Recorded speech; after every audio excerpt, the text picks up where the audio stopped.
Welcome to Unleashed with Eva Melton, where we unleash spiritual principles for victorious living.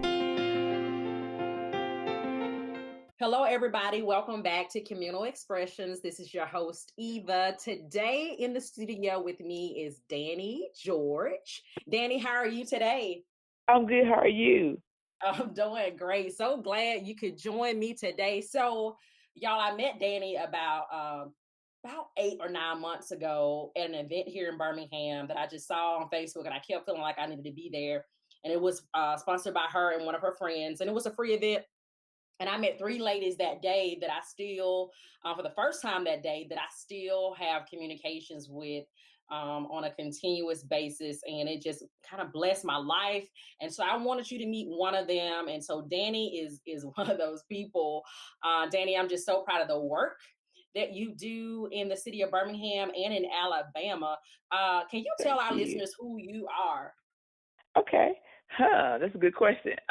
Who I well, I'm new to Birmingham.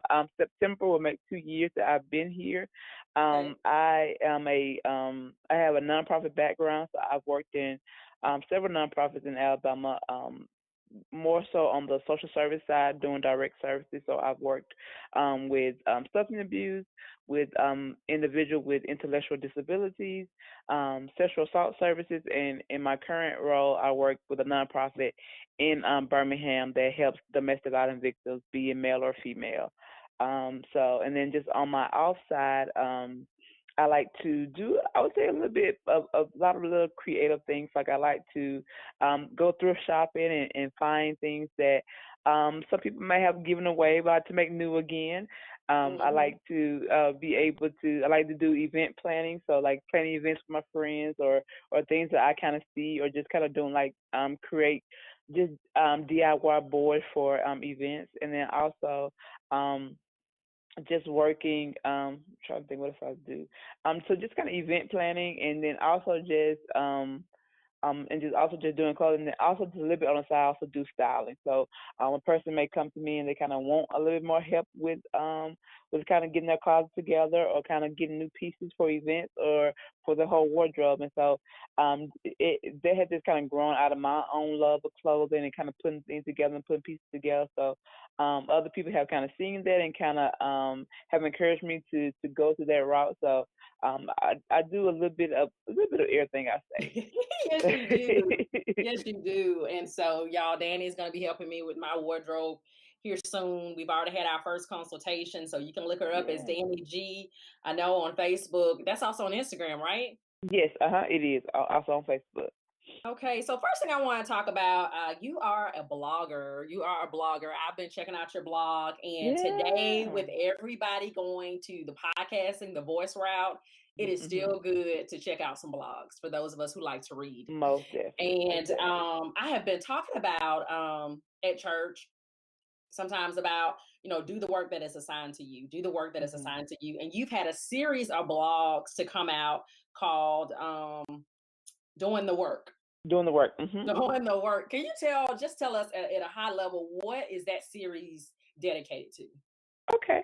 Well, when I started my blog, I didn't really know where I wanted to go, and so I kind of went back and forth. So this year, it's really been about I kind of wanted to switch it more with lifestyle. And I was trying to do more like with clothing and styling. I'm like, which I can do, but that costs me to do a lot more planning.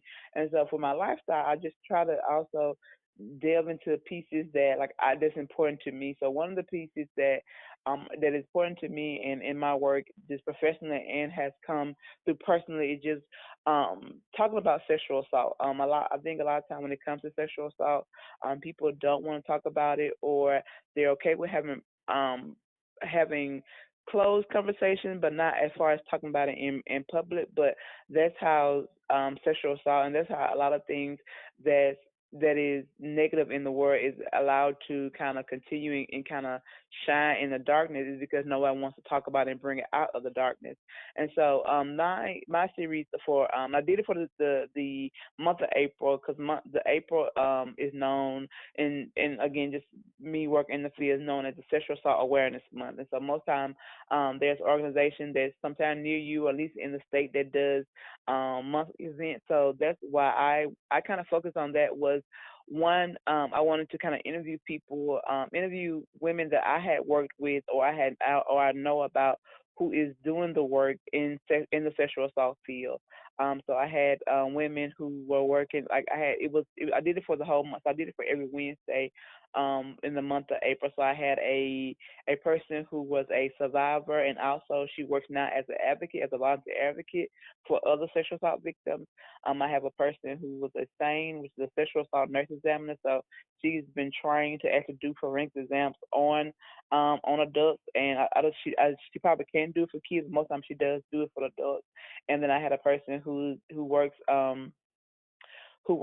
actually on the state level and works with the coalition against the coalition for all the sexual assault examiners. And then I had a person who she has worked in with two of the sexual assault centers in Alabama. So she worked at the one that was in Tuscaloosa, and then she got promoted, so she works in the one that's in northern Alabama. So she talked about her experiences um, when it came to her working for prevention, and then also now as the victim of direct services.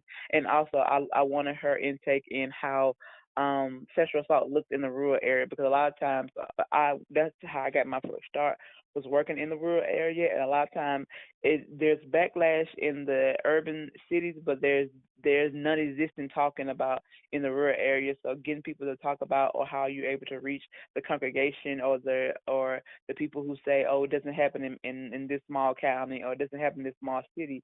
So I wanted to get her take on. So that was my monthly. I feel like my monthly contribution to the Sexual Assault Awareness Month was just getting women of color to talk about the sexual assault and how it affects the community that they see on a daily basis. Wow. Wow. Hmm. That's powerful. I read one of the pieces today. And that is just so powerful and so necessary. It's like a Right, topic that people skate around, but this stuff does happen. And in places where there's less resources, of course, we know black belt, we're from the black belt, right, where yes, there's hmm, less resources, things that are wreaking havoc on the community can just kind of skyrocket because the resources may not be there, but they could be there.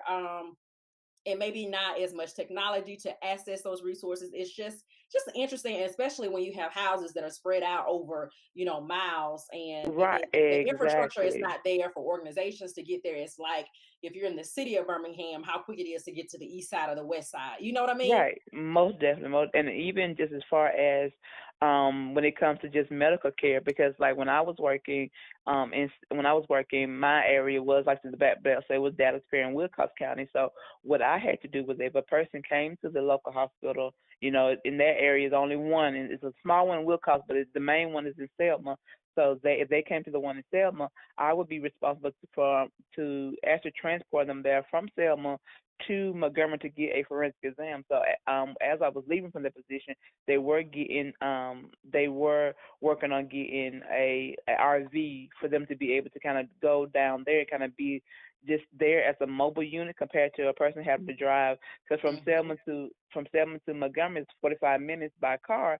And so, like, and then again, if you're in the rural area, you're dealing with transportation barriers. So it's a Yes. lot of things that is, again, you have the basic of what sexual assault is, but then when you have it in the rural area, it just kind of compounds the other barrier that goes along with trying to get efficient care and get what they need to be able to become whole again. Wow, wow. I'm so Mhm. grateful for the work that you have done and that you are doing. But I do want to ask you, like, what led you down this path? I mean, when I think about it, Mm. it is powerful. I know we hear a lot from people, and I know you probably have to consistently check on yourself, from the Right. things that you Mhm. hear to make sure that Right. processing those things. But what led you down this path? Because I know it has to feel like a calling for you. Mm. Most definitely, like honestly, like the for me to be able to like again, I think what kind of got me moving into like the sexual assault and DV role was like I definitely feel like that was definitely God led. Like when I went down, it was about 2012. I had got my grad degree. I was in Montgomery, in the capital city, and I could not find a job. Like I was working. I had did a part time work with Girl Scouts. I worked like 9 months um at a continuing assisted living, but really was a nursing home, like just straight nursing home. So again, this was me with a master's degree, and so it just was not working. So I asked my mom if I can come home to little old Marion, and she said yes, of course. So again, just going, and again, if our listener don't know, Marion is one of the when they have like those yearly the top poorest counties in Alabama. Perry County is probably either number one, number two. They either battle with that in Wilcox County. So again, went home and just truly not knowing what I was, how I was going. Because I felt like, well, if I couldn't get a master level job in Montgomery, which was the capital city, how was I going to get it in Marion? But again, I also believe that this is all God. Like I began working at a mental health center in Bibb County. And then from there, was able, because of my experience working at a mental health center, I was able to get in at the local mental health center in Selma. So that's how I started my career as a substance abuse counselor. And from there, my friend, she was working at a local shelter in Montgomery. She said, Danielle, and she had sent it to one of my emails, and I didn't get it. And she's like, hey, did you get this job open? And I was like, no. And it had been, from what I learned afterwards, it had been open 3 or 4 months. And she's like, was in your area, and it's for Dallas Perry, Wilcox County, and it's for a sexual assault case manager. And I was like, okay. And I was like, well, it seems like, okay, it's working for a company in Montgomery, but it's actually in my area. And so just the experience, like, and that's kind of what they were looking for. They were looking for someone who knew the community, who was actually working there. So for me to apply, and one of the things that the person who was interviewing me saying was like, well, we are so grateful that you have a strong resume, and the fact that you have mental health experience, that's a plus. So again, all this happened with me leaving there 5 years and wasn't able to get a job in Montgomery. But again, God made it full circle, and then from there, just like going into sexual assault and kind of seeing, and again, I knew the basic of sexual assault, but kind of going in and just really learning the community and learning I think it really kind of spurred my feeling of advocacy, because a lot of time when it came to sexual assault, like people put so much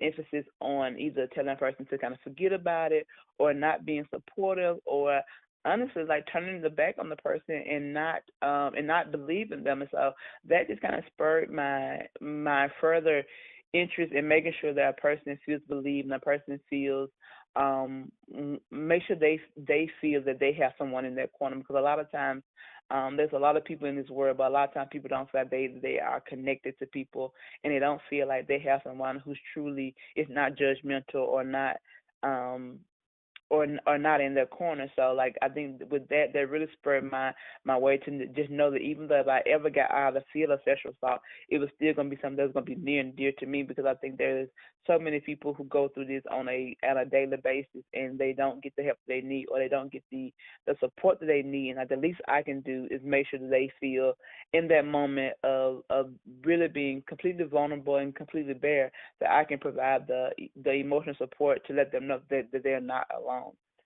So that's kind of how it led to me to doing that. And like now, because of I was get ready to get married to my partner, so I just kind of put in applications to kind of see where I would be at. Like, so I was like, well, I can stay in Montgomery doing what I'm doing, or I could move to Birmingham. So I kind of just put in applications a little bit everywhere, and then Montgomery is what got me, and so now I'm doing to me is because a lot of centers either do DV or SA, or they do both.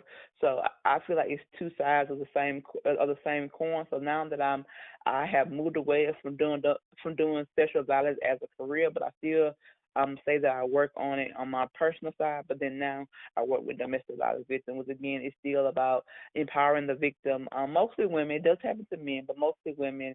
And again, being able to kind of bridge the support and making sure that I kind of because going through the system or navigating the system is hard. It's hard for me as a professional. So just being a person who is going through something very major, something that has been probably a part of their lives, is very can be very overwhelming. So I do my best to just help them navigate that system. So that's again just kind of my whole arch of the last couple of years of my life. So. Wow, wow, wow, wow, wow. You've done a lot. And I definitely feel, I'm sitting here trying to figure out what podcast will I put this on, my community podcast or my spiritual principles podcast. But I think it's Right. fitting for both because these issues can get, in certain domains, can just get swept under the rug, especially in the church. Right, right, And exactly. especially in low income communities or communities that don't have an infrastructure to get the type of resources there that a typical city or a hub would get. So, Right. since you kept talking about Marion, I'll go ahead and tell everybody my Mhm. family is from the Perry County area. And so I think it was about 3 or 4 months of knowing Dani, and she was at an event and she said she was from Marion, Alabama. And I turned around like, where Marion you from? so, and so when I realized she was from Marion, all of my senses went up like, girl, how I didn't know you from Marion. And turns out everybody, like she grew up in the church, or her mom still attends the church that my mom grew up in by Mhm. Lula, and as well as my grandmother, who's is deceased, went to that church as well, and my uncles and aunts. So it is just like when I made that connection, because I always was like, this girl is cool, like it's something special about her. But when she said she was from Marion, Alabama, I was like, oh my god. So that just and then just the connection to the church, it just was kind of Mhm. like, oh, okay, yeah, she really is, she's solid, Right. like. She about that life. She all right. Yeah, tell you about that life. And so, I'm just great to have met you, Dani. Me too. Me I'm too. great to have met you. If there's a woman that's listening right now, or a man, that heard Mhm. you say something regards DV, domestic violence, or sexual assault, SA, I think you called it SV or SA, Yeah. what would you Yeah. I do. tell them to do? What would you tell them to do? Um, if they are looking, I would say they could if they're looking for someone, if they're looking for help, or as far as if there's something current and they want to be able to navigate the system, they can always call our office, and can I say where I work, what I work at? Yes, go right ahead. Okay.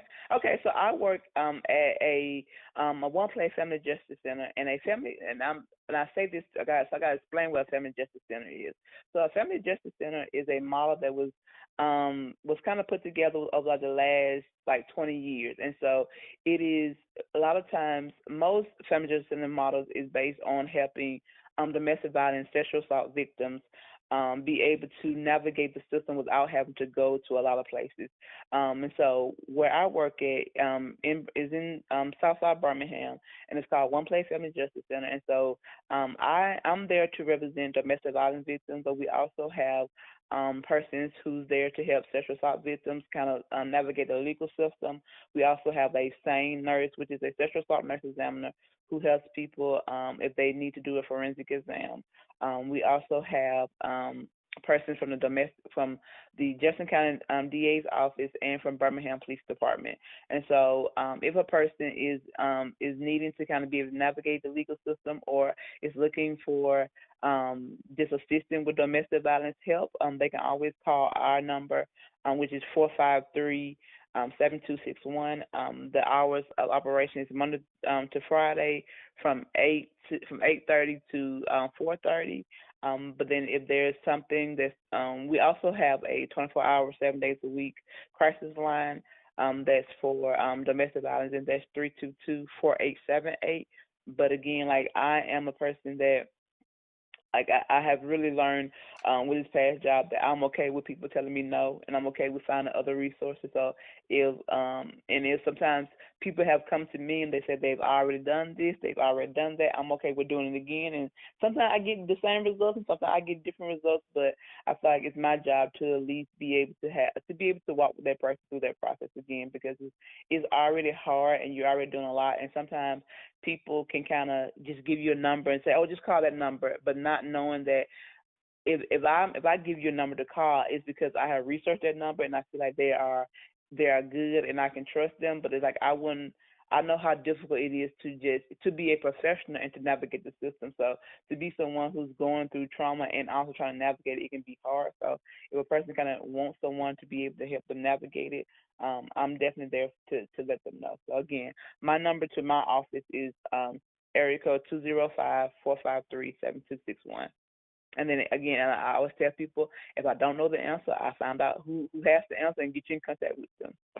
That's so awesome. So One Place Family Justice Center is kind of a Mhm. one-stop shop. Yes, it is. So there's Okay. one in, so we have one in Birmingham, and then Mhm. there's one in Montgomery, and then there's one in Mhm. Florence.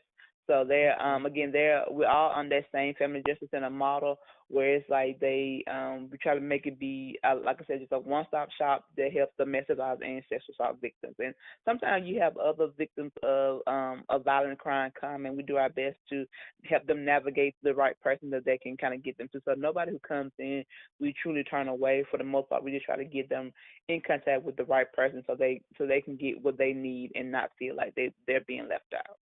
That's so awesome. That's so awesome. And so, Dan, I'm going to ask you this question because I know Okay. that currently you kind of express yourself as being, domestic violence victim advocate. Mhm. But what do you feel like your overall purpose in life is? Mm. Because you kind of express it in different ways. Right. I feel, you know, and that's something I have been asking myself over I would say the 3 or 4 years. But I think, for me, if anything, I feel like one of my purposes is not if a person wants to not go through life alone. I feel like one of my purposes is to help them not be able to do that. Like if they truly, because sometimes things are hard, or you don't have someone to be able to go through life with, and it seems difficult. And sometimes I feel like I can just be your book bag. Like I can if you just need me to hold it for a little while until you be able to you need to get it out. Like I can be your book bag. So I feel like that's like I can like sometimes and sometimes and like you said earlier, like it does get hard sometimes, and I do have to kind of like step away or be able to kind of talk to someone to be like, "Oh, yeah, today was a little rough. Today was a little Mm, hard." But I think sometimes, but I also feel like if not saying that I'm the only one to know how to do it, but I also feel like there's if like it gets hard, and it's hard for a person. And so it's like there are not a lot of people who can understand that, like, yeah, there a person is being really angry, a person can be really nasty. And then some people who work in the social service field, they throw it back at the person. But for me, I try to look at the person and be like, if I'm going through this and five people have told me no, and you're the sixth person, like, yeah, they're probably gonna come to me and they're probably gonna be a little bit nasty, because that that's kind of natural reaction to things. So I do my best to just try to give people the benefit of doubt and just give people grace and mercy. So like I say, I would say maybe one of my purposes is just to be a book bag for someone, just to be their holding space, to be able to kind of hold them at the moment and just mm, provide a safe space for them and let them know that at this time, like, I don't know what's else out in this world, but I can be a safe space for you at this moment, for these 30 minutes that we're going to be together, or this 45 minutes that we can be together. And I want to, like, it's been really hard for me to, because to sometimes I think one of the hardest thing working in the social service world is just sometimes not having that yes for that person. Like, you hear all the things you do, and you can get them and try to get them to into certain resources, but then sometimes the answer is just no, or sometimes the answer is just a waiting period. And then, but when you have heard their story, like, I just want to be able to make it better. And so sometimes, like, so my learning curve has just really been to, sometimes it may just be enough for the person me just staying with them in that valley. Like, I can't help you get out of it right now, but I can stand with you and let you know that you're not alone in this valley. So I would say that that's kind of has I'm learning it's for maybe it's my purpose, but it's just to sometimes just to be with that person, just to and be able to provide them with the resources that I know how, and make sure that they're getting the right information, and if they're not, how can we get it to them? Wow, Danny, that that is so beautiful. Wow. So you're called to walk with people in Mhm. tough moments, in the moments of Mhm. crises, and Right. till they feel like they're on their own 2 feet. Right. That's Exactly. I would beautiful, say Danny. so. Like in a world, I know living in Birmingham, Alabama, talking about looking for somebody to walk with you. And everybody looking for, okay, now what you about to give me? What you gonna do? Exactly. Exactly. Dana, that is beautiful. And I can see how that expresses itself in your blogging, in your Mhm. styling, and in your event planning, because you have such a, I would say, just a sweet spirit, kind of a helping spirit as well. Right. And that is just beautiful. That is beautiful. Y'all, we've been talking to Dani George. We talked about her blog. She's a stylist, she's an event planner, but most of all, she assists victims of sexual assault and domestic violence at One Place Family Justice Center. You can reach her there, 537-261. Dani, is there anything you want to leave with the listeners? Mm. Um. I would just say that I feel like nothing that I do is, and maybe just me and my humble spirit, but I feel like nothing that I do is anything different than what we can do for each other. Um, Mm, but I also believe that if you can't, like one thing that I've just seen has been sometimes like it can be because it is like sometimes with some people it can be like they want to be the person who fixed it, and then when they can't mhm, fix it, then they say they gotta leave you alone. But I think the one if there was anything that a person who wants to help someone and doesn't know how, like sometimes it doesn't have to be, you don't have to always use your words to take up space. Like sometimes you sitting by the person is what they need the most. So or even better, like just asking them what they need in the moment, because sometimes mm. you want to go fix things, and you want to like, let me go get you some food, like, or just ask them like, hey, what can I do? Because You might not be we're hungry. in the yeah, exactly. You might not be hungry. Like come on, get you something to eat. Because again, now my food level may be food, but some people like me at the moment when they're stressed, they may not want any food. So I think sometimes it's just beneficial to be like, what can I do? Like, and I think, and Ooh. sometimes, and maybe that takes a little bit more courage, or that takes you as to being a little bit more vulnerable to that person. But I think that's the most benefit, is just to ask them what they need, and then if when whatever it is, be well. But and when you ask that question, also be willing to be okay with the answer, because what they need may be, I need for you to leave me alone for like 30 minutes, and then I need to not talk for a whole hour, and you need to be okay for them to be okay in their silence, and you be okay with them in their silence. So Wow. Wow. Well, Dani, I thank you so much.